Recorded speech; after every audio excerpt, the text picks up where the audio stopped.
अस्सलाम वालेकुम। Programme closing our में खुश आमदेद। मैं हूं इरफान हैदर। नाजरीन, तहरीक इंसाफ के सीनियर रहनुमा आजम स्वाति ने कुछ रोज कबल हल्फन दावा किया था कि बानी तहरीक इंसाफ ने उन्हें एस्टैब्लिशमेंट से बात करने का टास्क दिया है। अलबत्ता पहले पार्टी के जनरल सेक्रेटरी और फिर खुद बानी पीटीआई से मंसूब एक्स अकाउंट पर इसकी तरदीद कर दी गई कि आजम स्वाति को कोई ऐसी जिम्मेदारी नहीं दी गई। बानी पीटीआई ने दावा किया कि वो किसी किस्म की डील नहीं करेंगे और ना ही उन्होंने किसी को डील करने की जिम्मेदारी दी है। अगर डील करना होती तो उन्हें गुज़श्ता बरस ही डील की ऑफर की गई थी, जिसे उन्होंने ठुकरा दिया था। आज एक बार फिर आजम स्वाति ने मीडिया पर बयान दिया है, जिसमें उनका कहना है जो कहते हैं कोई डील हो रही है उनकी अकल चली गई है। बानी पीटीआई जमहूरियत और आइन के हुक्मरानी के लिए बात करेंगे। बाकायदा बातचीत के लिए आरिफ अलवी का इंतजार कर रहा हूं। उन्होंने पिछले हफ्ते आना था, अब अगले हफ्ते आ रहे हैं। बातचीत बानी पीटीआई की रिहाई के लिए नहीं होनी। अब सवाल यह है कि बानी की रिहाई के लिए बातचीत नहीं होनी तो आजम स्वाति फिर बात क्यों और किससे कर रहे हैं? दूसरे फरीक की जानिब से भी क्या बातचीत पर आमादगी जाहिर की गई है? दूसरी जानिब तहरीक इंसाफ के साबिक रहनुमा शेर अफजल मरवत ने हालिया इंटरव्यू में अहम इंकशाफात किए हैं। उनका कहना है कि बानी की बहन अलीमा खान पार्टी रहनुमाओं के खिलाफ सख्त जबान का इस्तेमाल करती हैं और कुछ रहनुमाओं ने बानी से शिकायत भी की थी। उनका कहना था कि अलीमा खान सोशल मीडिया की बॉस हैं और मेरे खिलाफ चलने वाली कैंपेन के पीछे भी वही है। एंकर अलीना शिगरी की जानिब से आज एक दावा सामने आया है, जिसके मुताबिक वजीर आला अली अमीन गंडापुर ने भी अलीमा खान का नंबर ब्लॉक किया हुआ है। सीनियर सहाफी अंसार अब्बासी की खबर के मुताबिक पाकिस्तान तहरीक इंसाफ गुज़श्ता एक साल के दौरान नए इंतखाबात, हुकूमत की तब्दीली और 2024 के इंतखाबात में मुबैना धांधली की मुकम्मल तहकीकात के अपने बुनियादी मुतालिबात से पीछे हट चुकी है। अब तहरीक इंसाफ की मुकम्मल तवज्जो जेल में कैद पार्टी क़यादत बशमूल साबिक वज़ीर आज़म बानी पीटीआई के लिए रिलीफ के हुसूल और मुखालिफाना माहौल में सियासी मकाम के दोबारा हुसूल पर सारी तवज्जो मरकूज है। इसी पर आज हम बात करेंगे कि तहरीक इंसाफ में चल क्या रहा है, क्या वाकई मुज़ाकरात हो रहे हैं और अगर हो रहे हैं तो किस उनकी शराइत क्या है, गारंटर कौन है, इस सारी सूरत हाल पर बात करेंगे। सीनियर सहाफ़ी शनीला अम्मार साहब हमारे साथ मौजूद है। आपका बहुत शुक्रिया और हमें ज्वाइन करेंगे एंकर पर्सन अयाज असलम, आप दोनों हजरात का शुक्रिया। मैम, मैं सबसे पहले आपसे जानना चाहूँगा, मुतज़ाद बयानात चल पड़े हैं पीटीआई की जानिब से, इख्तलाफात की खबरें सामने आ रही थी। अब चल ये रहा है कि आजम स्वाति सीनियर रहनुमा वो दावा करते हैं कि मुझे जिम्मेदारी दी गई है, डायलॉग हो गए, मैं बात करूंगा, आरिफ अलवी का इंतजार हो रहा है। दूसरी तरफ सलमान अकरम राजा, चेयरमैन बैरिस्टर गौर, वो तरदीद करते हैं, खुद बानी पीटीआई एक्स पे कहते हैं कि मैंने तो किसी को नहीं कहा कि मुज़ाकरात करें। बहुत शुक्रिया इरफान। बात यह है कि जो बानी पीटीआई का एक्स है वो तो पिछले दिनों भी खबरें आई थी कि अलीमा खान चला रही है। एक तो पार्टी के अंदर ग्रुपिंग इतनी ज्यादा हो चुकी हुई है, उसमें एक ग्रुप है अलीमा खान का जिसमें उमर अयूब है और वो जो हामिद रजा है वो उस ग्रुप के अंदर है और वो हॉकिश जो है वो एटीट्यूड रखते हैं और हर दफा वो आते हैं तो उनकी तरफ से यही होता है कि धरना देना है, एहतजाज होना है, कोई डील नहीं होनी, और उनकी तरफ से कभी भी हमें कोई सियासी लचक नजर नहीं आती। दूसरा ग्रुप आ जाता है जिसमें अली अमीन गंडापुर होते हैं, बैरिस्टर गौहर होते हैं और आजम स्वाति होते हैं, बैरिस्टर अली जफर होते हैं। ये वो लोग हैं जो चाहते हैं कि कोई ना कोई मफाहमत हो जाए और हम किसी सियासी जोड़ तोड़ के जरिए अपना जो सियासी मकाम है वही हासिल कर ले, बजाय इसके कि बिल्कुल खुले लाइन लगा दिया गया। फिर शेर अफजल मरवत जैसे लोग भी आ जाते हैं जो चुटकुले छोड़ते रहते हैं। उसके अलावा उनके यूट्यूबर्स आ जाते हैं जो बिल्कुल ही नहीं चाहते हैं कि कहीं पे भी जाके कोई सियासी मुफाहमत हो जाए क्योंकि उनका व्यूज का कारोबार चल रहा है। उसके बाद आ जाते हैं फवाद चौधरी, उनके भाई फैसल चौधरी, जो आधे तीतर हैं आधे बिटेर हैं। कभी वो एस्टैब्लिशमेंट के हक में हो जाते हैं, कभी वो बानी पीटीआई के हक में हो जाते हैं। उनकी पॉलिसी को समझ नहीं आ रही, ऐसा लग रहा है कि जैसे वो ढूंढ रहे हैं कहीं पे हमें कोई मकाम जो है मिल जाए, वहां पे हम अपना सजदा सर झुका दें। बात यह है कि बानी पीटीआई जो है वो खुद इतने कंफ्यूज हैं अपनी पॉलिसीज को लेके कि वो कंफ्यूजन उनकी सारी पार्टी में नजर आती है। हमें पार्टी में कोई एक बयानिया नजर नहीं आता, हमें पार्टी में कोई एक पॉलिसी नजर नहीं आती, हमें उनकी पॉलिसीज में कोई तसलसल नजर नहीं आता है। बानी पीटीआई पहले तो हर चीज की तरदीद करते रहते हैं कि कोई मुलाकात नहीं हो रही, कोई डील नहीं हो रही, लेकिन कुछ अरसे के बाद वो उन्हीं खबरों की तस्दीक कर रहे होते हैं। जैसे जनरल बाजवा के साथ जो मीटिंग्स थी, वो मीटिंग्स उन्होंने आरिफ अलवी के सदर ममलिकत जो थे तब उनके कहने के ऊपर 2 दफा की जनरल बाजवा के कहने पे, फिर उन्होंने कहा मैंने पंजाब असेंबली भी जनरल बाजवा के ऊपर कहने के लिए तोड़ी, फिर उन्होंने पीछे दोनों माना कि हाँ आजम स्वाति ने मुझे कहा था कि मैं जाता हूं, मैं उनसे जाके बातचीत करता हूं, लेकिन वो बातचीत नहीं हुई। अब बात ये है कि पहले ये अपने आप को क्लियर करे कि ये चाहते क्या है, ये टकराव की पॉलिसी चाहते हैं, ये मुफाहमत चाहते हैं, या ये सियासत के जरिए कोई रास्ता जो है वो निकालना चाहते हैं। तो जब तक ये अपनी पार्टी के अंदर जो एम्बिग्विटी है उसको खत्म नहीं करेंगे, क्योंकि पार्टी में एक ही बंदे का चलता है बयानिया, वो है बानी पीटीआई। बानी पीटीआई कभी पल में तोला होते, पल में माशा होते, कभी वो कोई बयान दे रहे होते, कभी वो कोई बयान दे रहे होते। तो जब तक उनके क्लैरिटी नहीं आएगी कि वो चाहते क्या है, उस वक्त तक इनकी पार्टी के अंदर हमें यही कश्मकश होती हुई नजर आएगी। लेकिन ये है कि बानी पीटीआई की तरफ से कोशिश तो की जा रही है, 1 साल से ज्यादा उन्होंने जेल में गुजार लिया है, बहुत से सियासतदानों ने, हमजा शबाशिर ने इससे भी ज्यादा टाइम गुजारा था, साद रफीक ने इससे भी ज्यादा टाइम गुजारा था, तो वो इतना टाइम तो गुजार लेता है सियासतदान। लेकिन अब उसके बाद वो चाह रहे हैं कि कुछ ना कुछ हल निकले, लेकिन वो अपने सोशल मीडिया को भी कंट्रोल नहीं कर रहे हैं। तो वो सोशल मीडिया कंट्रोल इसलिए नहीं हो रहा कि वो अलीमा खान जो है वो चला रही हैं। अब अलीमा खान के भी एहतजाज, थोड़ा सा मैं आपसे ये वजाहत चाहूंगा, क्योंकि मुझे ये लगता है कि पॉलिसी जिस तरह आप कह रहे हैं कि बानी पीटीआई खुद कंफ्यूज हैं या कंफ्यूज करने की कोशिश कर रहे हैं, सोशल मीडिया को खुद लगाम नहीं या जमाम नहीं डाली जा रही, या सोशल मीडिया पीटीआई के कंट्रोल से भी बाहर हो चुका है, आप क्या समझते हैं? मुझे लगता है कि सोशल मीडिया जो है वो पीटीआई के कंट्रोल से बाहर हो चुका हुआ है। अच्छा, अब जो उनका सोशल मीडिया वो उनके कंट्रोल में नहीं है। आप देखें कि अगर पार्टी की तरफ से खुद भी डिस्टेंस किया जाता है, बहुत से लोगों के साथ उन्होंने डिस्टेंस किया है कि ये हमारी पार्टी का बयानिया नहीं चला रही है, हमारी पार्टी की पॉलिसीज नहीं दे रहे, क्योंकि उनको नजर आता है कि वहां से जो बयानात आते हैं या जो बयानिया बनाया जाता है वो पार्टी के लिए मजीद मुश्किलात पैदा करें। अगर ये एस्टैब्लिशमेंट के साथ बातचीत करना चाहते हैं या चाहते हैं कि एस्टैब्लिशमेंट के साथ कहीं पे जाकर कोई डील हो जाए, तो उसमें सबसे बड़ी रुकावट जो है उनका सोशल मीडिया है। सोशल मीडिया कभी भी नहीं चाहेगा कि ऐसी कोई डील हो जाए या बानी पीटीआई जो वो जेल से बाहर आ जाए। बानी पीटीआई बाहर आएंगे तो जो व्यूज का चक्कर है, जो सोशल मीडिया के ऊपर फेम मिला है, वो बहुत से लोगों का रोजगार जो है वो बंद हो जाएगा। क्योंकि हमारे यहाँ पे कुछ सहाफी जो उन्होंने सहाफत बिल्कुल खत्म कर दी हुई है और वो एक पार्टी का बयानिया बना के व्यूज और डॉलर जिनके चक्करों में पड़ चुके हैं, तो सारे रोजगार बंद होने की जरूरत है।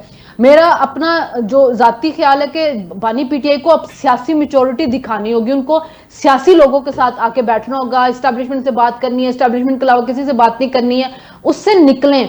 देखें इस मुल्क के अंदर हमने सियासत में बड़े उतार चढ़ाव देखे हैं। बेनजीर भुट्टो और नवाज शरीफ साहब की आप 80 की दहाई की 90 की दहाई की पॉलिटिक्स देखें तो उसके अंदर किस तरह एक दूसरे के वो जाने दुश्मन थे, फिर वही पार्टियां आपस में बैठी और मिसाक के जमहूरियत मैंने होते हुए देखा है। तो सियासतदानों को चाहिए यही है कि सियासत के जरिए रास्ता निकाले। इस जो हाइब्रिड प्लस रजीम हम कह रहे हैं कि आ चुकी हुई है, तो ये हमारी सियासतदानों की कमजोरियों की वजह से आई हुई है। अगर इसी तरह आपस में इनके नहीं ताल्लुकात बेहतर होंगे या ये सियासी तौर पे मुत्तहिद नहीं होंगे, पार्लियामेंट को स्ट्रांग नहीं करेंगे, आइन की सुप्रीमेसी को नहीं मानेंगे, तो फिर इसी तरह फिर एस्टैब्लिशमेंट से डील की भीख मांगते रहेंगे। एस्टैब्लिशमेंट की मर्जी है कि वो इनको ढील दें या इसी तरह इनको जेल के अंदर रखें।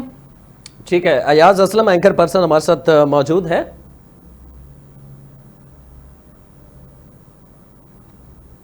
अयाज हमारे साथ मौजूद है। अच्छा, शनीला अमर साहब, इस वक्त जो सूरत हाल बन रही है, पिछले अगर गुज़श्ता 2 साल में हम देखें, खासकर इलेक्शन के बाद लगता यह था कि तहरीक इंसाफ बड़े बड़े बयानियां बनाने में कामयाब हो रही है, चाहे वह फॉर्म 47 का बयान हो, लफ्जी जमा खर्चे सही, लेकिन लोगों को कायल करने में वो कामयाब हो रहे थे। अब पिछले 2 से 3 महीने के अंदर हमने ये देखा है कि जब खासकर पंजाब के अंदर हमने देखा कि जैसे तैसे ही सही, आप जितनी तनकीद करें, टिकटॉकर कहें, कुछ भी कहें, लेकिन एटलीस्ट काम होते हुए दिखाई दे रहे हैं। इवन क्या मुखालिफिन भी मान रहे हैं कि ठीक है ये काम फलां उस्मान बुजदार के थे, फलां के थे, ये कंप्लीट करिए। बहरहाल वो हो रहा है, काम तो हो रहा है ना। तो आप समझती हैं कि जो पंजाब गढ़ समझा जाता था नून लीग का, नून लीग के लिए पॉसिबल है कि वो अगले इलेक्शन तक अगर हुकूमत अपना वक्त पूरा करती है तो वो अपना वोट बैंक दोबारा रिकवर करने में कामयाब होते हुए दिखाई दे रहे हैं? देखें इरफान, जो नवाज लीग का सपोर्टर है ना, वो हमेशा नवाज लीग को परफॉर्मेंस के ऊपर वोट देता था। पंजाब के अंदर उनको जब भी पीपल्स पार्टी की हुकूमत आई थी बेनजीर की, जब 88 में, तो वो डिलीवर नहीं कर सकी थी। तो वो टाइम था कि जब नवाज शरीफ 90 में आए और उन्होंने बड़े बड़े प्रोजेक्ट स्टार्ट किए तो उनका वोट बैंक पंजाब में बनना शुरू हुआ। नवाज लीग को हमेशा परफॉर्मेंस पे वोट मिलता था, उनका वोटर नजरियाती नहीं था। उनका वोटर 2013 में उनको गुस्सा था कि हर दफा क्यों हम जिसको वोट दे रहे हैं उसको निकाल दिया जाता, तो वो नजरियाती होगी। लेकिन बुनियादी तौर पे वो हमेशा ये चाहते हैं कि परफॉर्मेंस अगर इनकी डिलीवर हो रही है तो हम उसके ऊपर उनको वोट देंगे।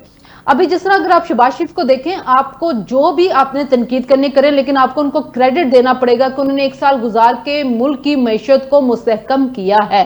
वो इस वक्त इस मुल्क के अंदर बड़े बड़े इन्वेस्टर्स को लाने में कामयाब हो रहे हैं। अगर यहाँ पे मिनरल माइंस के ऊपर फोरम हो रहा है, अगर यहाँ पे आईटी के ऊपर कन्वेंशन हो रहा है, अगर यहाँ पे चाइना आके इन्वेस्टमेंट करना चाह रहा है, अमेरिका वाले आके करना चाह रहे हैं, सऊदी अरब के डेलीगेशन आ रहे होते, चाइना का यहाँ पे प्राइम मिनिस्टर आगे हैं, रशिया वाले बड़े इंटरेस्टेड हैं, आपके अजरबैजान, आपके तुर्कमानिस्तान, आप यू नेम इट के कोई ना कोई आ ही रहा है यहाँ पे, यहाँ वो कहीं ना कहीं जा रहे हैं।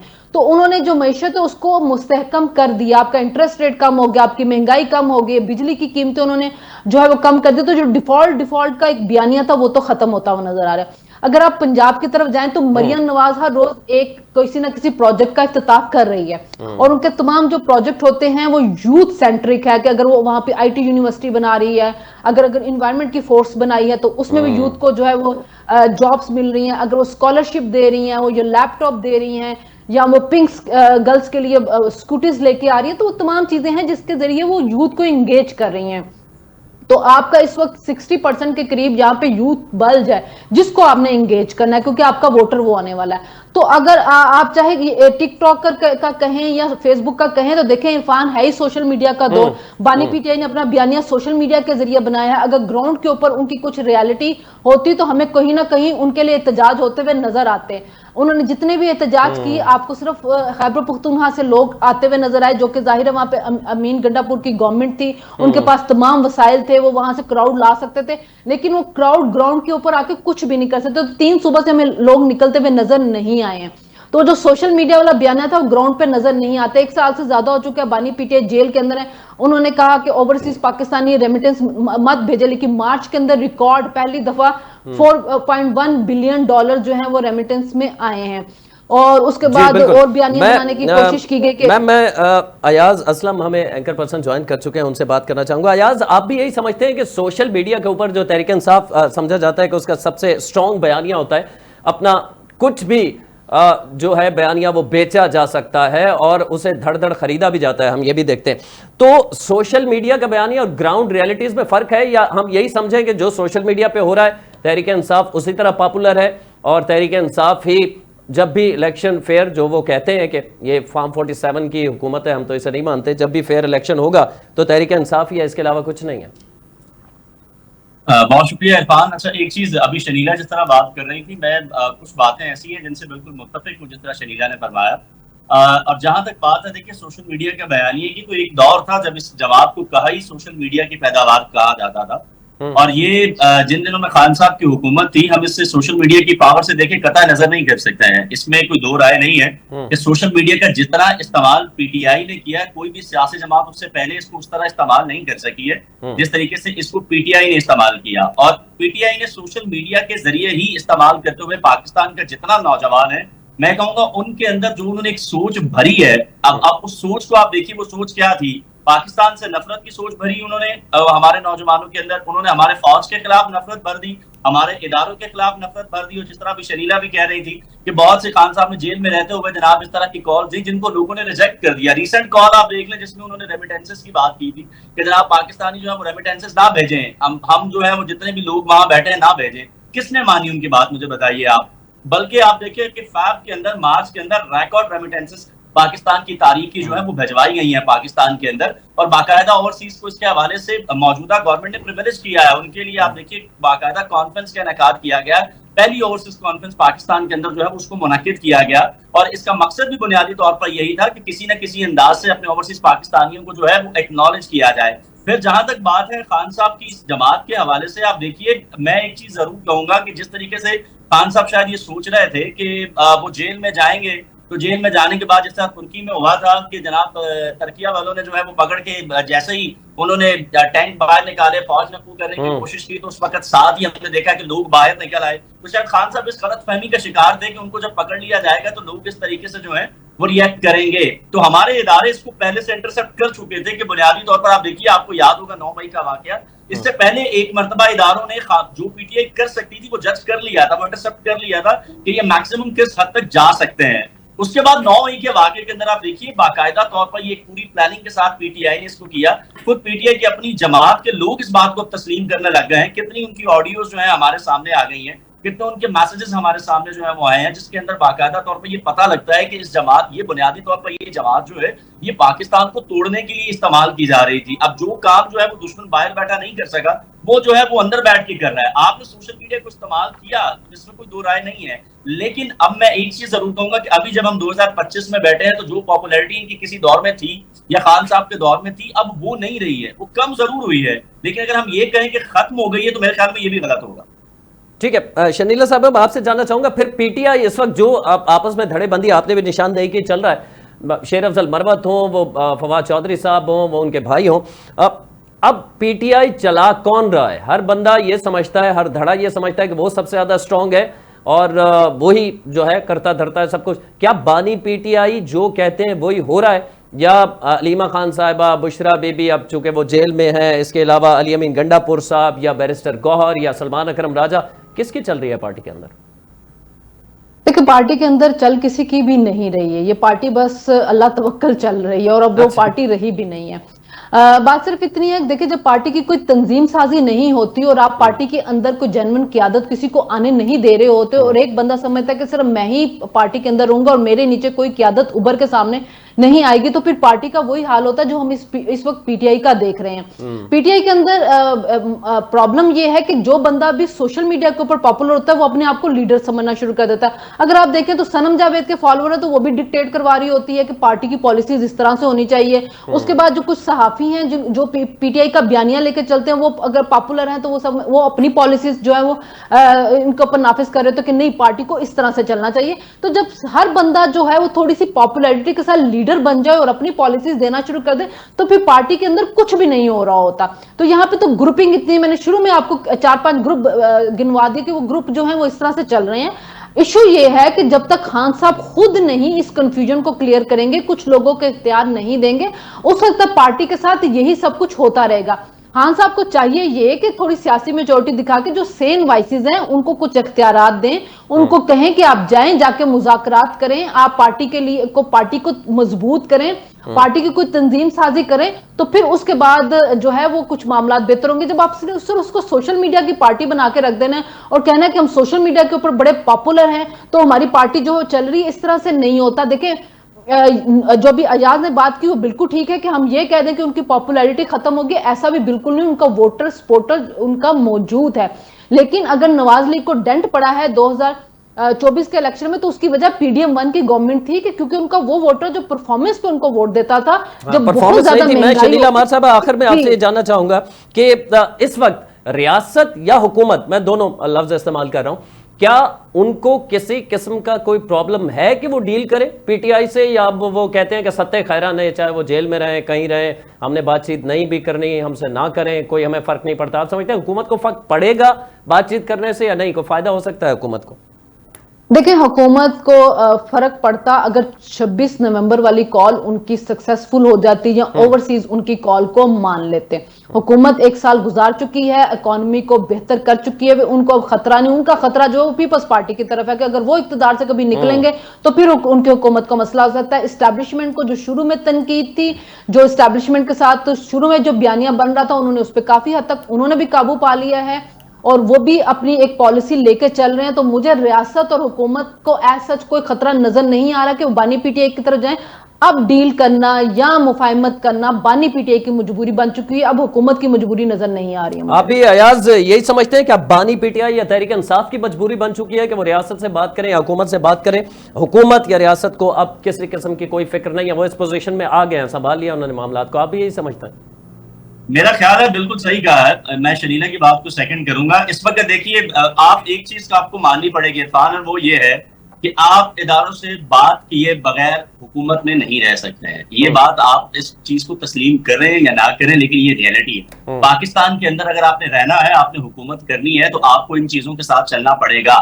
मुझे आप ये बात बताइए, खान साहब ने जब इक़्तिदार में नहीं आए थे तो जो नारा खान साहब ने लगाया था, आपको याद होगा, मुझे यहाँ बताने की जरूरत नहीं है, उन्होंने जो नारा उस वक्त दिया था ना अपनी गवर्नमेंट में आने से पहले कि मैं झुकूंगा नहीं, मैं बिकूंगा नहीं, और मैं जो है जनाब मैं और किसी किस्म का कंप्रोमाइज नहीं करूंगा। ठीक है, मतलब आप उसको यूं कर ले कि मैं कॉम्प्रोमाइज नहीं करूंगा, अच्छा सोफिस्टिकेटेड सा वर्ड है ये। लेकिन ये देखिए उन्होंने वो सारा कुछ किया, उन्होंने वो सारा कुछ किया जिसका उन्होंने ऐलान किया था कि मैं ऐसा कुछ नहीं करूंगा। तो आप ये देखिए कि आपने 1 साल से फिर जब आप ये नारे लगा रहे थे, तो उसके बाद आपने जब ये कुछ तब्दीली करने की कोशिश की, तो उसके बाद आपका मुकद्दर क्या बना ये भी सबने देख लिया है। आपने कहा मैं बात नहीं करूंगा, मैं मुज़ाकरात नहीं करूंगा, और बैकडोर डिप्लोमेसी करने के लिए आप इस वक्त पर तोल रहे हैं। आप किसी ना किसी तरीके से ये चाह रहे हैं कि जनाब खुदा के लिए मेरे से बात कर दें।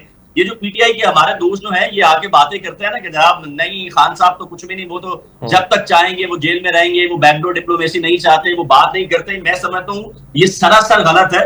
खान साहब इस टाइम लिटरली ये चाहते हैं कि कोई ना कोई आए, उनसे बात करे। वो आपको याद होगा वो जुमला नवाज शरीफ साहब का बड़ा मशहूर होता, मुझे क्यों निकाला। और अब जो है ना वो दिल में चले खुदा के लिए मुझे निकालो। अब जो है ना कि बैकडोर यही चल रहा है कि मुझे क्यों निकाला से मुझे खुदा के लिए निकालो तक का जो सफर है ना वो हम तक देख रहा है। और इसे आप करमा कहें, इसे आप जो है वो किस्मत कहें, डेस्टिनी कहें, ये वही खान साहब है कि जब आपको याद होगा नवाज शरीफ साहब जो है वो जेल में थे और कुलसूम नवाज साहब अल्लाह ताला उनको जन्नत नसीब करे, गरीक रहमत करे, वो बीमार थी। तो उस वक्त किस तरीके से उनकी बीमारी के बहाने जो है वो बनाए जाते थे कि नवाज शरीफ जो है वो बाहर आने के लिए ये बहाने बना रहा है, वो पर तोड़ रहा है, ऐसा कुछ नहीं है। लेकिन उसके बाद हमने देखा कि कुलसूम नवाज साहब इस दुनिया से चली गई, और उस वक्त भी आप देखिए पीटीआई के भाइयों ने, पीटीआई के दोस्तों ने जो है इसको जो है मजाक ही बनाया था। तो ये कुदरत का करना है कि ये आप जब किसी को मजाक बनाते हैं ना, लेकिन मैं आपको सीरियसली बताऊं जितनी तेजी में ये करमा मैंने अब होते देखा है ना इमरान खान साहब के साथ, इससे पहले किसी के साथ नहीं देखा। ये क्या होते देखा है आपने? ये जैसे आप कहते हैं ना किस्मत का हेर फेर, किस्मत का बेर अमल, ठीक है, किया होता है ना, तो आपसे आता है वो। जी जी जी जी, बहुत शुक्रिया। अयाज असलम हमारे साथ एंकर पर्सन मौजूद थे, शनीला अमार साहिबा सीनियर सहाफ़ी हमारे साथ मौजूद थी। नाजरीन, तहरीक इंसाफ की जानिब से मुख्तलिफ बयानात का सिलसिला जारी है। कुछ रहनुमा बयान दे रहे हैं कि मुज़ाकरात नहीं हो रहे, कुछ का ये कहना है कि मुज़ाकरात हो रहे हैं, किससे हो रहे हैं, किन से हो रहे हैं, कौन गारंटर है, और मुज़ाकरात से क्या नतीजा अख्ज़ करने की कोशिश की जा रही है, ये भी वक्त ही बताएगा। अगले प्रोग्राम तक के लिए इरफान को इजाज़त दीजिए। अल्लाह निगहबान।